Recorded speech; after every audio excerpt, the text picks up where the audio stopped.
Thank you for joining us, Shark's Perspective, the podcast with subject matter experts in marketing. When you think of content marketing, if you're creating content for B2B, then are you considering what level of management is consuming it? Are you considering the formats of content that will help people learn? Ginger Shimp is the Senior Marketing Director at SAP, one of the world's largest technology brands, and she's a subject matter expert at B2B content marketing and storytelling. And on this episode, we'll discuss the types of content needed for B2B, the different formats and channels to help your customers learn, and the art of storytelling to keep customers coming. So let's tune in to a B2B storyteller with a storied shark on this episode of A Shark's Perspective.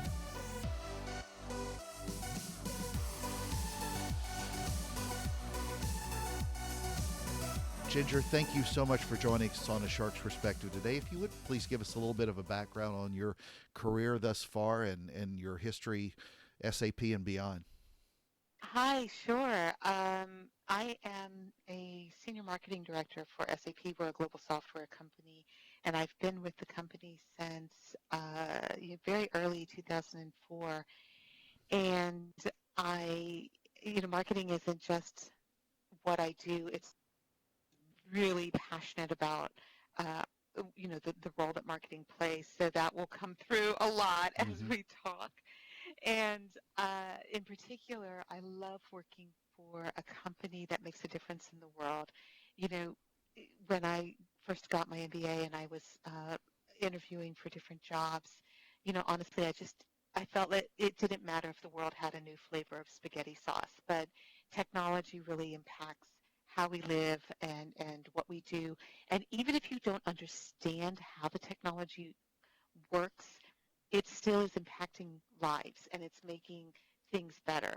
And it just, I felt like I came home when I landed Mm-hmm. this job. And so I've worked, a lot of different places throughout SAP, but it's always been, marketing this technology. And um, yeah, the more I talk about it, Kenneth, the more my inner 5-year-old comes out and I Sure. start hopping up and down and clapping my hands and saying, "Oh, and did you know it could do this and it could do that?" So Right. I guess there's a little bit of geek in me too. So you got your undergrad in journalism and your master's in marketing, and I see that especially with a lot of people that are as excited and passionate about content marketing as you are. Did you notice that change while you were in journalism school? That was just the reason to want to be able to tell stories. Very close. So I loved my time in undergraduate school and really honing my writing skills and my ability to communicate. But what happened when I graduated is we moved. I was in San Francisco. Sorry, San Francisco. I got married. We moved to Chicago. My husband entered graduate school, and I got a job. And I was working in public relations, which is a natural extension for having a journalism degree. Mm-hmm. And I discovered that I was on the wrong side of the table. That I really wanted to be client side.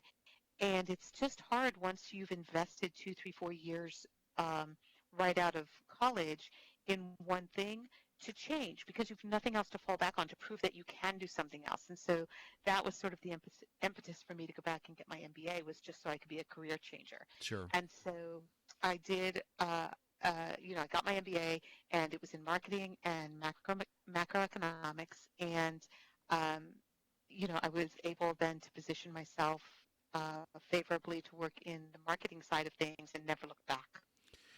Talk about the value, if you will, and what you've seen in content marketing in general, and how you're able to really leverage good stories to drive business for your customers. Oh, absolutely. So obviously the biggest change has been digital, right? So way back when we started working in marketing, right, and dinosaurs roamed the earth, we would gather around the campfire and tell each other stories about, Mm-hmm. where the greatest hunting grounds were or where the crops were growing great or, maybe it was high tides and so you need to be aware of that or something along those lines, right? So we communicate via stories all the time, and more of the brain is engaged when you're telling a story. And so the difference is that in digital, I think trying, we've become so efficient that we begin to multitask too much. And so we actually wind up paying less attention. And so one thing that I see changing a lot with how content is delivered or even how it's created, how we think about content from a marketing perspective in B2B is understanding how people learn. So I know you have kids, Kenneth, Hmm. and I have a kid. Um, you know that sometimes you tell them something over and over and over again, and you just wonder why they don't get it. And, then somebody else will tell them in a different way and they get it. Well, as, adults, we still suffer that same thing. So my SVP, she's wicked smart. And I was talking to her one day. Her name's Michelle Cooper, and I said, "Yeah, when I really want you to learn to, get something fast, I know you're a visual learner, so I do pretty pictures on a PowerPoint." And I said, "I know you're going to get it really fast." And she laughed at me and she said, "Well, how do you think you learn?" And I said that I learn by reading. And she again laughed at me and shook her head and she said, "No, you're an inveterate reader. I'll give you that, but you learn by talking. And when I want you to get something really fast, I pick up the phone." And it was kind of funny. And that started me thinking about that. And so now when I think about the content, especially in a digital realm, we're still telling stories. We just have to be very succinct with it, and we have to get the point across quickly. So it's almost like we're doing commercials, right? There's still a story arc. There's still a beginning, a middle. There's the inciting incident. You can't have a conflict resolution without having conflict, right? So there's got to be something that someone's trying to solve, and then at the end you have that aha moment, and it's a beautiful thing. So we can do that with a video. We can do that with a white paper. We can do that with a customer testimonial. We can do it just like we're doing right now with a podcast where we're talking to each other and we're telling the story of our own journey with content marketing. Um, so for me, um, it's not as much how uh, as much about the storytelling, although it's of paramount importance.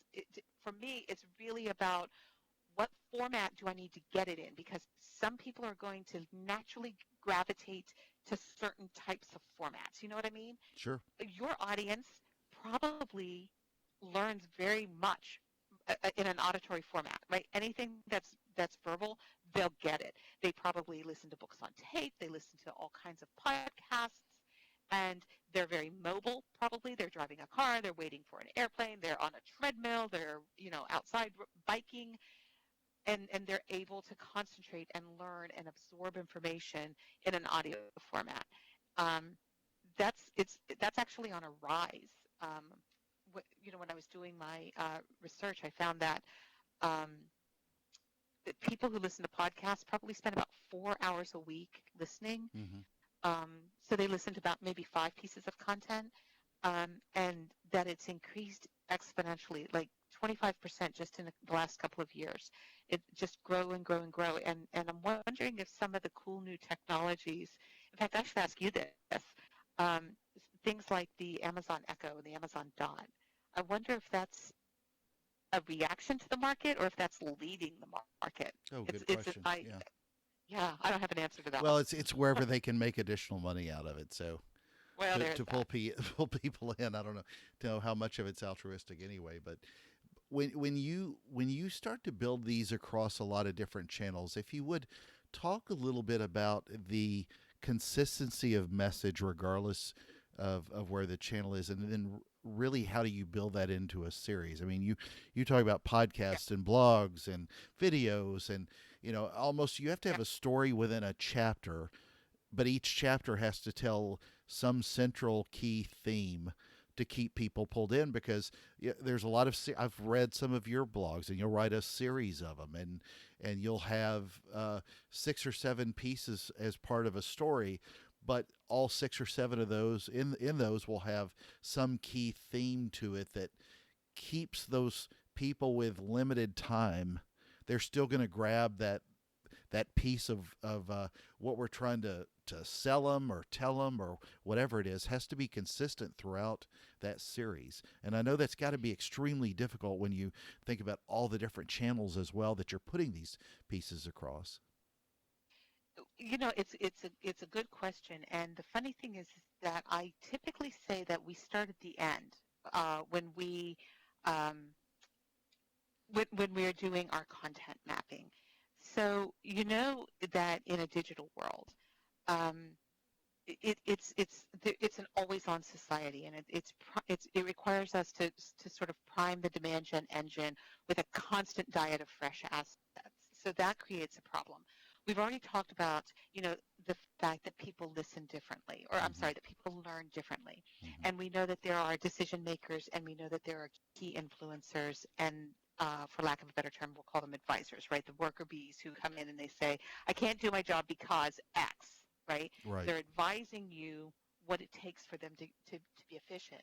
And so when you think about the buyer's journey and how it's typically represented, it's very linear, right?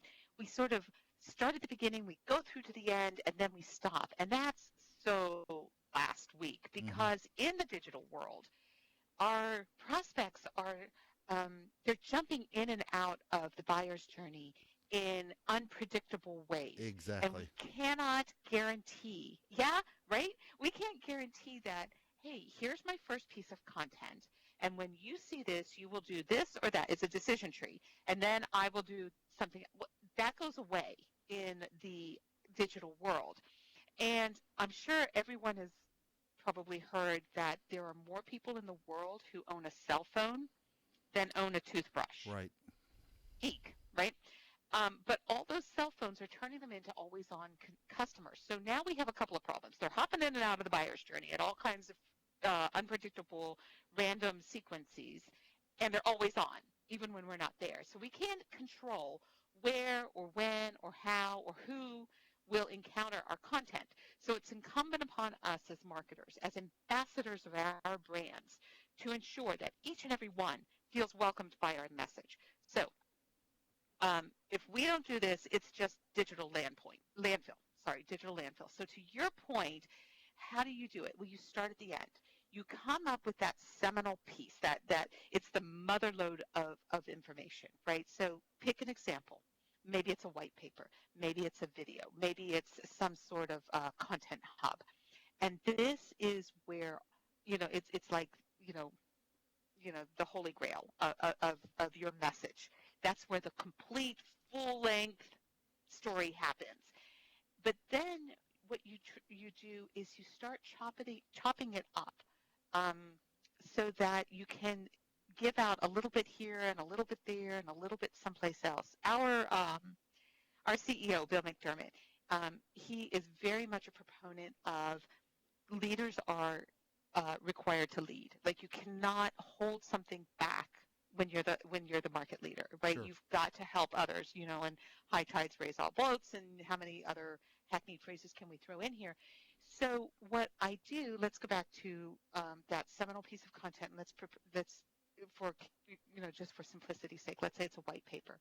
You might version it for several different industries or for different lines of businesses or for different partners or maybe for different sizes of companies or maybe different geographies. So you might version it, but it's still the seminal piece. And what you do then is you go in and you say, okay, here are the different pieces that I would like to um, sort of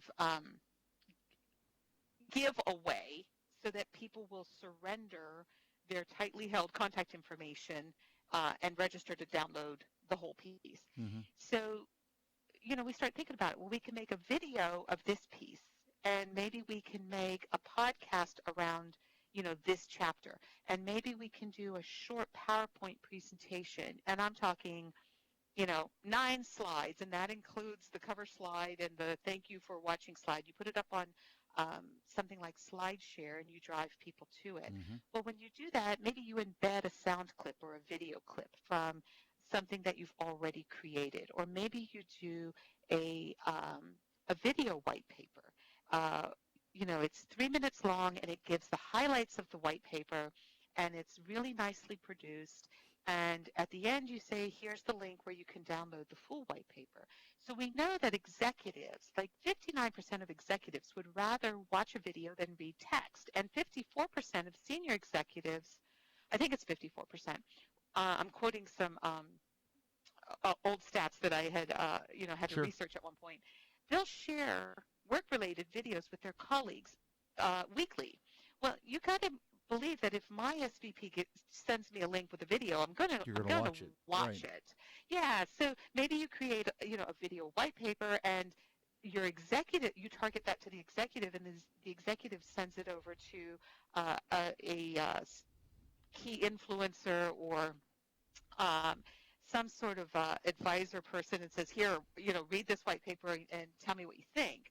So now you've taken your, 20-page white paper and you've chopped it down to maybe a 3-minute video. You've done a, 20-minute podcast on it. You've done a 9-slide PowerPoint.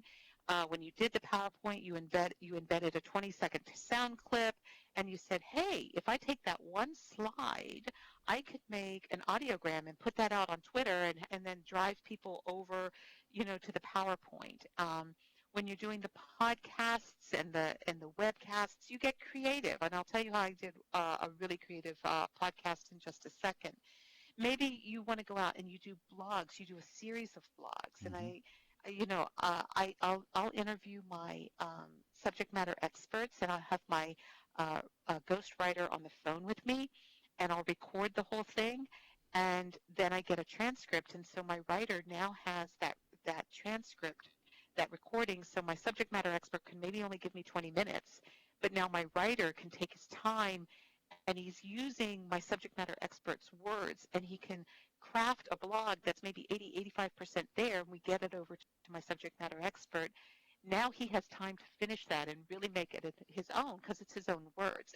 And so now we've chopped our white paper down into little blog sequences, telling just little bits of the story and saying, here, go over to our gated piece of content and get the whole story. So I've taken a very long time to answer your question, but let me just close it up for you. You said, how do you create all of the little bits of content and have it tell the whole story? And the answer is you start at the end. You create the whole thing first, and then you go through and you chop it up. My VP Corey, again, I just work with some of the most phenomenal marketers. But Corey and my SVP Michelle, they laugh at me because I call it my digital chop shop, Sure. right? So I go in and I take the big piece, that's the end, and then I back it up. And when I do a call to action, what do I want someone to do? I give them a choice. Here's something where you don't have to register, and here's something where you do have to register. And I get fewer people opting to do the piece that you register for, but they're more qualified because they're more incented. They've seen all of the digital bits. They've listened, they've viewed, they've read, maybe they've done an interactive survey, and I've caught them at whatever point of the buyer's journey. And so when they're ready to commit, they will surrender their contact information and we can follow up. Talk about the value to you of content mapping. That's something that I don't think people, again, do enough. It's not, planning is never the sexiest part of the story, but it's also one of the most important things you can do to really align and have that ready before you, as you said, sort of, chop it up and make it a chop shop. But talk about how you approach content mapping, for a campaign or for any kind of pieces that you're putting out. Sure. So I'm always looking for, just like every good marketer out there, right? What problem are we trying to solve and who will encounter that problem, right? So Mm-hmm. there's different lines of business. And then, like I said, there's a three-tiered strategy. There's the sort of the worker bees who function in an advisory role. There's the key influencers, sort of that middle management. They could be director level up to VP level. And then there are the decision makers at the top. So I'm conscious that sort of the higher up in the food chain that you get, the less time that you have. Mm-hmm. And so my short content is usually more, or I'm sorry, my executive content is usually shorter, but it's really on point, and it's going to be your 15-second versus your 90-second type of commercial, if you will. And they still will be humans, right? Companies don't buy software, people do. So how do I get to them and get their attention? And that is always, something that you want to trial a little bit, dip your toe in the water and see if it works and get that positive result before you go whole hog. So I am working, I'm really fortunate that I work with such smart people. My one colleague, Jeff Januszewski, he and I are really avid users of audiobooks. Mm-hmm. And we came up with the idea with our white papers that sometimes they're really difficult to read. White papers are written very technically. You have to know how the sentence is going to end before you can get it right in your head as you begin reading it. So it almost requires that you read it 2 or 3 times. So we actually turned 15 of our white papers, we call them research reports. We had them authored externally by Futurum Research, so an analyst group. We took 15 of them and we turned them into audiobooks.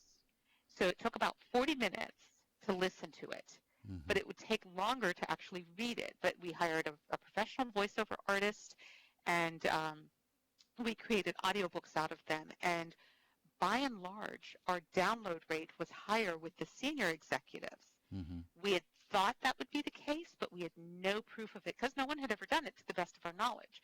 So that was one thing that we tried to do in terms of how do you get such great content to an executive level? Mm-hmm. Well, we made it easier for them to consume while doing something else.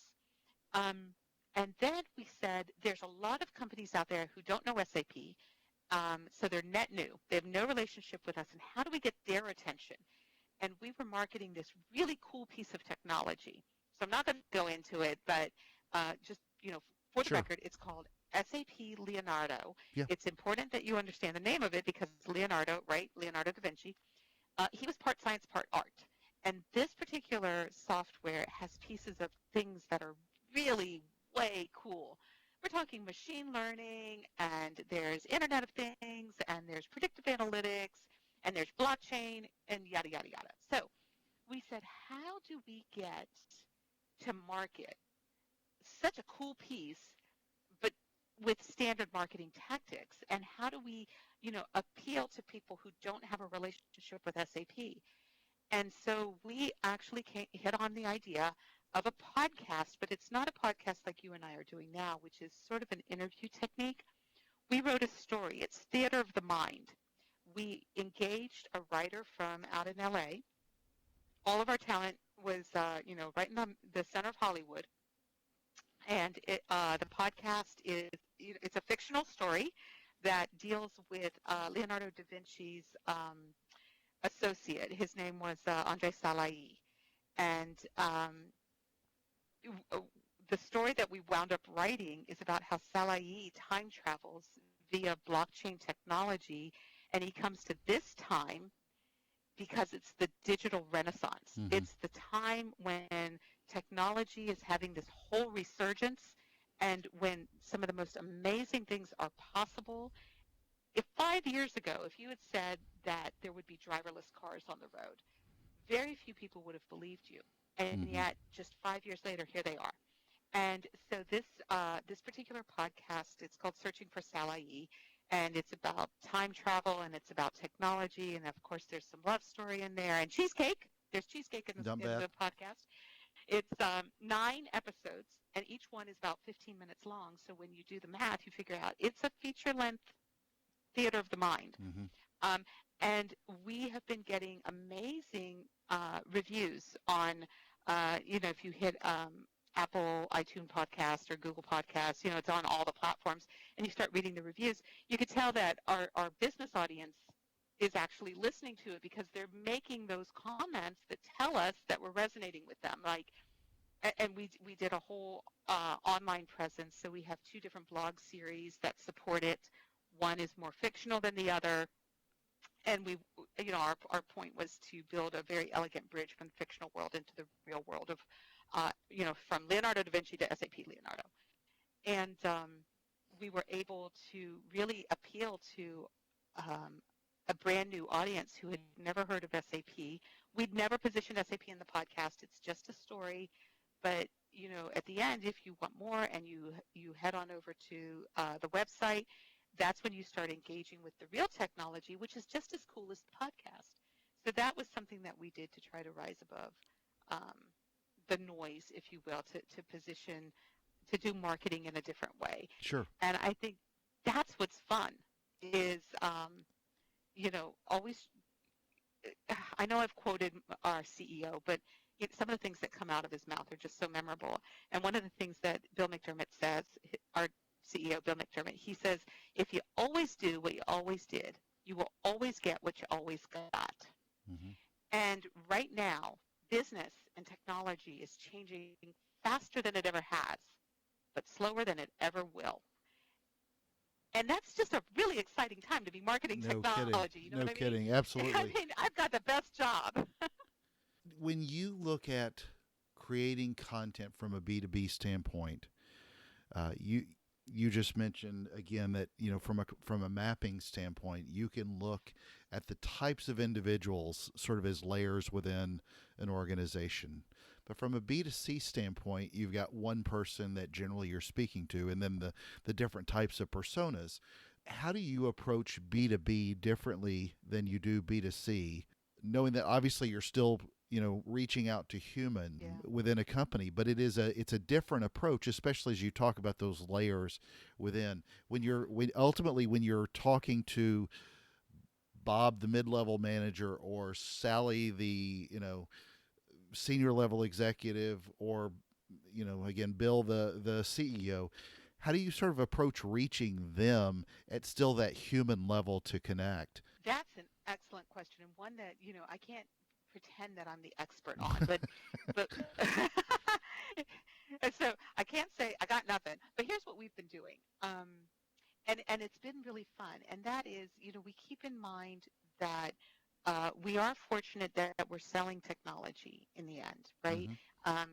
It's something that is it's just in your life. So as an example, I went to lunch with a friend of mine a couple weeks back, and she's an elder, but she's very I want to say that she's probably late 60s, 70ish, and she still works. She's very active. We were having lunch, and she says, "Oh, I don't know how technology works," and I just about cracked up. I'm like, "Okay, I'm looking at an Apple Watch on your wrist. I saw you just put away your iPhone. I know that you have a laptop in there. I walked by your car in the parking lot and I saw a GPS. Your life a little bit more than you're even aware." And she just started laughing. She said, "But I don't know how it works." Does it matter? You know how to use it. You don't have to know how to program it. Mm-hmm. And so that's what we're getting at is, if you can put a device on your wrist and we've all probably heard the stories, we've seen the news reports. You're sitting at your desk and you're working, and all of a sudden the alarm goes off and says you need to call 911 because your heart rate is doing something it should not be doing right Exactly. now. Well, you don't have to know how it knows that. You just have to know, pick up the phone, call 911, and get some help right now. Well, it's the same thing with your business, especially when you start thinking about intelligent enterprises, right? So once they have mapped their go-forward strategy, the person in procurement doesn't have to know how the person in sales is working, or how the person down on the shop floor is working, or how the person overseas is working. But he has to know that he can trust his technology to help him understand what his part of the business is doing. Now, here's the cool thing about the intelligent technology, or about the intelligent enterprise, right? It's like the cool new thing, right? It used to be digital transformation. Now it's all about the intelligent enterprise. When you think about a company that is digitally transforming and they're a well-oiled machine, and it's this organization that is running at top speed, the intelligent enterprise takes you from being an organization to being something more akin to an organism.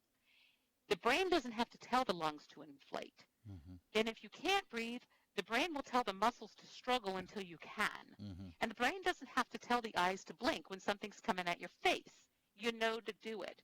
Well, now all of your decision makers and your key influencers and all of the people who are working and using that technology that's running in the background, if an opportunity opens up, they can jump on it. If something goes wrong, they can adjust for it very quickly before it impacts, creates a very negative impact to either their partners or their customers or their own suppliers. You know what I mean? Hmm. So, you know, that's what you have to impart to these individuals is, we get it. You spend a third of your life sleeping and a third of your life at home and a third of your life at work. So you're using technology that helps you, do a better job. And by a better job, it's you're being good, steward of the planet because now you're running leaner or you're Hmm. more green or you're more efficient or somehow or the other all of the purpose-led reasons that you're in business are coming to the forefront because you've got the blocking and tackling down pat, and you don't have to think about how do I get from here to there? How does my GPS work? You just know that your GPS will get you there. And if something goes kerplunk, immediately some other part of the organism will be able to alert you and help you with that plan to get it back in shape again. So we talk to the people who run the businesses that we're trying to help and to work with in that manner in marketing is, that's what we're doing at SAP. And we know that all of the people to whom we're marketing are doing the exact same thing. So what triggers us is what's going to trigger them as well. So you work for a brilliant technology company, but there is a lot of content out there Oh my that gosh, yes. that crowds up the space for anybody even looking for an ERP type system like SAP has as well, or any of the different products and Hmm. services you have. Where do you go to keep that relevant? I mean, to some degree, it's produce the right Yeah. kind of evergreen content. But what do you do to really approach keeping that content to rank higher than some of your counterparts may? Well, first of all, it's only fun to compete against really good competitors, right? It's Agreed. it's no fun to beat the ones that aren't any good. So we love it when we have a challenge. And I think that's fair to say. I think your son is, if he enters sports, he doesn't want to beat the easy teams, right? Mm, You get the right. most high when you're beating the good teams. Um, so obviously internally we have a digital asset management system, right? So Hmm. we know when our content is getting old, right? We've changed our positioning, maybe our corporate look has changed a little bit, and we need to retire, sunset some content. um, we also have competitive intelligence that we use. We use a lot of predictive analytics. You'll hear a lot of companies say that they eat their own dog food as though that's a bad thing. I'm a dog lover. I love that. But we say we drink our own champagne, right? So we turn all of our systems on for us. We use the systems that we're um, asking our customers and our partners and our suppliers and vendors to use. Um, so, so I think a lot of companies might think that SAP is maybe too big, too expensive, too difficult to do business with. Sure. But the truth of the matter is, um, we do business with very tiny companies up to the largest companies, Hmm. and we do business with 26 vertical industries. Well, and I'm not saying that as, hey, everybody check out SAP. What I'm saying is that creates a lot of different marketing messages, right? Because Absolutely. you have to, and then it's 26 different vertical industries. So obviously supply chain for a bank is not going to look like supply chain for a heavy manufacturing company, Hmm. right? So now you have industry flavors, and we've already talked about geographies. That SAP is everywhere in the world, and so um, you, you know it makes it complex, and because we have so many people creating, right, that creating content, that makes it more complex as well. Hmm. So inside SAP is just as complex as outside SAP. And working for a smaller company, I won't say it's any easier because you have fewer people who are being asked to do more things, right? It's a different type of complexity. So it all comes back to, do you have some system in place of tracking everything that you create. You had asked about mapping, right? It's crucial that you know who your primary audience is, so that you're not putting competing messages out to that same Exactly. uh, prospect. And every marketer on the planet faces that problem. And Or as I there's often a say, lot of the confused buyer always says no. yeah. Well, yeah, that's sad, isn't it? Mm-hmm. But ultimately, they need to solve problems, right? So they can only say no so often. So the question is, how do you rise above the noise? And there's no secret sauce there, right? Mm-hmm. We do our best, and then if you're going to fail, fail fast, and get your lessons learned down, and move on, and don't fail the next time. I am fortunate because we have a culture where I work that encourages us to take chances and encourages us to innovate, but not at the expense of getting the basic blocking and tackling done, right? So we do have the liberty and the freedom to try to do something, cool and fun and new and exciting. But, we all, at the end, we've got to tie it back to revenue. So we all have shareholders who are depending on us, to deliver on our commitments to them. And so ultimately, what it boils down to is, are we doing right by our customers and our prospects and our partners? Yes, but also our shareholders. So, what is the most important lesson that you would tell anybody who is looking to become a successful B2B content creator, producer, director, writer? Wow. Way to hit me with the softball question Yeah, at no the end kidding. there. Put them up You on know the what? We tee. were just we were just at a conference together, you and and I heard one of the speakers say the most memorable line. He said, "It is really difficult to make an incurious person curious." Yes. And I think that the best marketers are curious. There's this Well, new, we'll just edit out that he said it and you can take credit for it. So, there you go. I'm going to be the CMO whisperer, and there I'm you going go. to say, hire curious people. Yeah. um, but it's we use this methodology at SAP. I know other places use it as well. Design thinking. The difference between an engineer and a designer, when you get right down to it, it's funny. And I actually have to give credit here that my husband is a master storyteller, Shakespearean scholar, and what he boiled it down. He said a designer will keep asking, how do we do it different? How do we do it better? Whereas an engineer says, hey, I solved your problem. What's your next problem? Mm-hmm. Right? And you need both talents, but I think a marketer is going to be more the designer phase than the engineering phase. The designer's more curious. So the marketer has to stay curious and has to keep asking, how can we do it differently? How Mm-hmm. can we do, what happens if we do this? So stay curious. Agreed. So, Ginger, we've come to that time. Are you ready for the 5 most important questions that you're going to be asked today? Hit me. Content or storytelling? Storytelling. University of San Francisco or Northwestern? Ouch. Northwestern. Now, this is also going back to another passion of yours. Pinot Noir or Cabernet? Pinot Noir. SAP Leonardo or Leonardo da Vinci? SAP Leonardo. That's what I thought. And the most important question that you're going to be asked today is biscuits or cornbread? Oh. It's one that has plagued scholars for ages. Oh, I'm a biscuit girl. Grew up in the South. You would think that I would know an answer by now, but I just don't. But I'm a biscuit girl. Where do people find out more about you, follow you, connect with you on social channels and whatnot?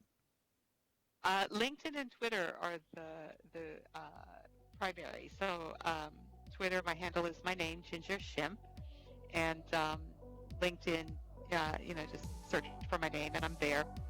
Great. Ginger, thank you so much for being on A Shark's Perspective.